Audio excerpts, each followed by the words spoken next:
కార్మికులు ఒక ఉత్తేజమైన పోరాటాన్ని నడిపినప్పుడు బానిస సంఖ్యలు పోవాలని, అట్లాగే కూలి రేట్లు తగ్గాలని, అదేవిధంగా 8 గంటల పని దినాన్ని తగ్గించాలని. అప్పుడు 16 గంటలు చేసేవాళ్ళు, 18 గంటలు చేసేవాళ్ళు పని. ఆ పని విధానాన్ని తగ్గించాలని యూనియన్లు, ట్రేడ్ యూనియన్ల ద్వారా సమ్మె ప్రారంభించి ఆ సమ్మెలో పాల్గొన్న కార్మికుల్ని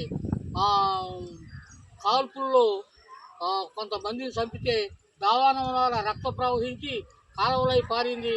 ఆ రక్తము జెండాని నీళ్ళలో ముంచి, ఆ రక్తంలో ముంచి కలిపిన జెండే ఈ జెండా అని మనం నిదర్శనంగా చెప్పుకుంటున్నాం. అదేవిధంగా అనేక పోరాటాలు జరుగుతున్నాయి.